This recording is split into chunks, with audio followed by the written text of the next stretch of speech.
అధ్యక్షుడికి mic ఇవ్వడం జరుగుతుంది. మీరు అధ్యక్షుడు వద్దనుకుంటే కార్యదర్శికి మైక్ ఇవ్వడం జరుగుతుంది. అట్లా ఇబ్బంది ఏం లేదు, దయచేసి ఇబ్బంది పడకండి. నాతో రాష్ట్ర స్థాయిలో వచ్చినటువంటి నాయకులందరూ కూడా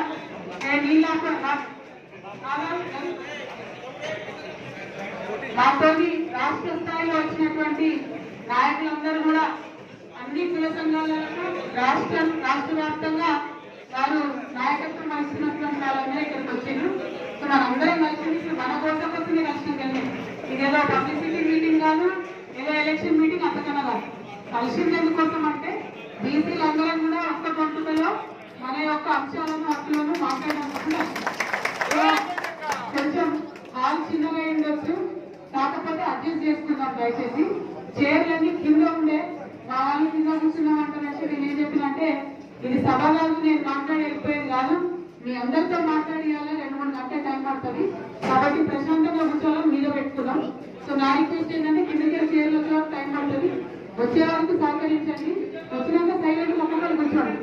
ఇప్పుడు నేను ఒక 5-7 నిమిషాలు చెప్పిన తర్వాత సబ్జెక్టు నేను కూర్చుంటాను. ఒక్కొక్క కులసంఘం వారిని పిలిచి చివరి వరకు కూడా అందరికి అవకాశం వచ్చేంత వరకు మాట్లాడించిన తర్వాతనే కంక్లూజన్ చేసుకుంటాం ఈ సభ. కాబట్టి ఎవరు కూడా నాకు మైక్ రాలేమో, నాతో మాట్లాడియాలేమో అని మాత్రం అనుకోవద్దు దయచేసి.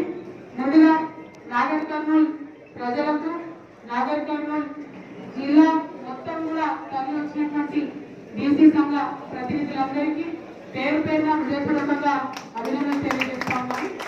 ఇవాళ రౌండ్ టేబుల్ సమావేశం మరి యునైటెడ్ పూలే ఫ్రెండ్స్ తెలంగాణ జాగృతి ఆధ్వర్యంలో జరుగుతున్నటువంటి సమావేశం.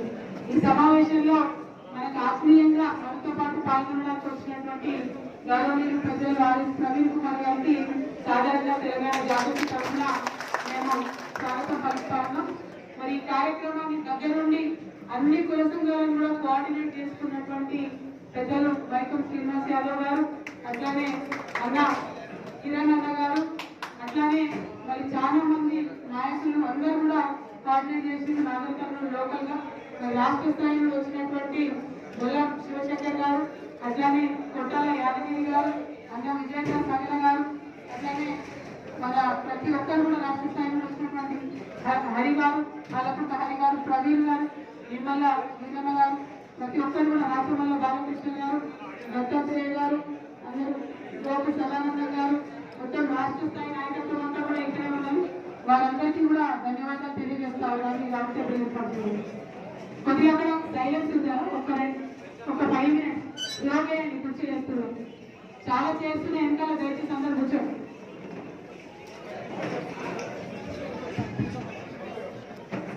మీ అందరికీ తెలుసు గత ఏడాది కాలంగా ఈ మైక్ బాగున్నట్టు గత సంవత్సర కాలంగా మనము అనేకమైనటువంటి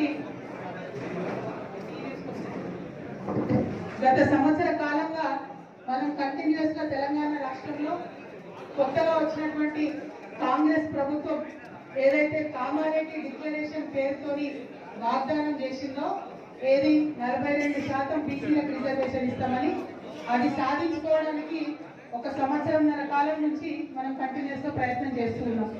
అందులో భాగంగా అనేక రౌండ్ టేబుల్ సమావేశాలు పెట్టడం, డెడికేటెడ్ బీసీ కమిషన్ ఏర్పాటు చేయడం కోసం కొట్లాడడం, డెడికేటెడ్ బీసీ కమిషన్ ఏర్పాటైన తర్వాత వాళ్ళకు రిపోర్ట్ ఇచ్చి మరి బీసీల స్థితిగతులు ఎట్లున్నాయి, బీసీలకు రిజర్వేషన్ ఎందుకు పెంచాలి అనేటటువంటి అంశాల మీద మాట్లాడడం. ఆ తర్వాత ప్రభుత్వ పెద్దలు మరి నిర్లక్ష్యం వహిస్తున్నారు, కులగణన జరిగినప్పుడు సరిగా పద్ధతులు పాటించలేదంటే కులగణన దాని లోపల జరిగినటువంటి లోపాలను అవన్నీ ఎండగట్టడం, ఆ తర్వాత కులగణను పెంపొందించడం కోసం కూడా ప్రయత్నం చేయడం. దానివల్ల ప్రభుత్వం కూడా ఇంకొక 15 రోజులు మరి గడువు పెంచడం జరిగింది. ఆ గడువు ఈ రోజుతో ముగిసిపోతున్నది. ఈ సందర్భంగా ఇవాళ మేము నాగర్ కర్నూలుకి రావడం జరిగింది. మీ అందరికీ తెలుసు, మన భారతదేశానికి స్వతంత్రం వచ్చినప్పుడు 1947లో ఒక 3 ఏళ్ల పాటు రాజ్యాంగాన్ని రచించింది. ఆ రాజ్యాంగం రచించేటప్పుడు మరి మన దేశంలో ఏ ఏ కులాలు, ఏ ఏ వర్గాలు కింద స్థాయిలో ఉన్నాయో, పేదరికంలో ఉన్నాయో, మరి సమాజంలో ఉన్నతమైన స్థానానికి ఆ కులాలు, ఆ వర్గాలు పైకి రావాలంటే ప్రభుత్వం నుంచి రావాల్సినటువంటి కార్యక్రమాలు, రాజ్యాంగబద్ధంగా వారికి ఉండాల్సినటువంటి రక్షణలు బెస్ట్ ఉదాహరణ ఏంటిది? ఎస్సీలకు రిజర్వేషన్లు, ఎస్టీలకు రిజర్వేషన్లు, దాంట్లో ఒక రక్షణ వచ్చింది. అంటే కొన్ని ప్రత్యేకమైనటువంటి సీట్లను కేటాయించుకొని రాజకీయంగా వారు పోటీ చేసే అవకాశం, విద్యలో వారికి రిజర్వేషన్లు, ఉద్యోగాలలో రిజర్వేషన్లు రాజ్యాంగంలోనే పెట్టుకోవడం జరిగింది. దాంతో ఏమైంది? 76-77 ఏళ్ళు అవుతుంది వాళ్ళకి మనకు స్వాతంత్రం వచ్చి. ఎస్సీ ఎస్టీలకు కనీసం చదువులు, పదవులు, ఉద్యోగాలు దక్కినాయంటే కేవలం రాజ్యాంగంలో ఆనాడు మనం పెట్టుకున్నటువంటి రక్షణల వల్లనే దక్కినటువంటిది మాత్రం మనం కాదనేటువంటి వాస్తవం. మరి వాళ్ళ బీసీలందరూ బాధపడేది ఏంటిది? ఆనాడు అంబేద్కర్ గారు పెద్దలందరూ ఆలోచించి మరి రాజ్యాంగంలో ఎస్సీ ఎస్టీలకు రక్షణలు పెట్టిండ్రు. ఆనాడే బీసీలకు మా ఆడబిడ్డలకు కూడా రక్షణ కల్పించినట్టయితే ఈ 77 ఏళ్లలో మా ప్రాతినిధ్యం ఇంత తక్కువ ఉండేది కాదు కదా అనేటటువంటి ఒక బాధ ఉన్నది. ఇలా మీరు మహిళలను చూసుకోండి, ఎంతమంది ఉన్నారు పార్లమెంట్ లో, ఎంతమంది ఉన్నారు అసెంబ్లీలో? కనీసం 10-11% మంది కూడా లేరు. ఇలా మీరు పార్లమెంట్ చూడండి, అసెంబ్లీ చూడండి, ఎంతమంది ఉన్నారు బీసీలు? చూసుకుంటే జనాభా ప్రాతిపదికన ఏమాత్రం కూడా సరిపోయినటువంటి రేషియోలో మరి బీసీలు ఉన్నారు. సో అవన్నీ ప్రారంభించినప్పుడు ఏమనిపిస్తుంది అంటే బీసీలకు కూడా రాజ్యాంగంలోనే రక్షణ కల్పించుంటే మన దేశం అమెరికా ఎట్లా అభివృద్ధి అయిందో ఆల్మోస్ట్ ఆ స్థాయిలో అభివృద్ధి అయి ఉండేదని ఇప్పటికి కూడా అనిపిస్తుంది. కానీ ఇప్పటికైనా మరి మనం మేల్కొన్నాం కాబట్టి ఖచ్చితంగా బీసీలకు రాజ్యాంగపరంగా హక్కు రావాలనేటటువంటి ఆలోచనతో అందరం బయలుదేరాం.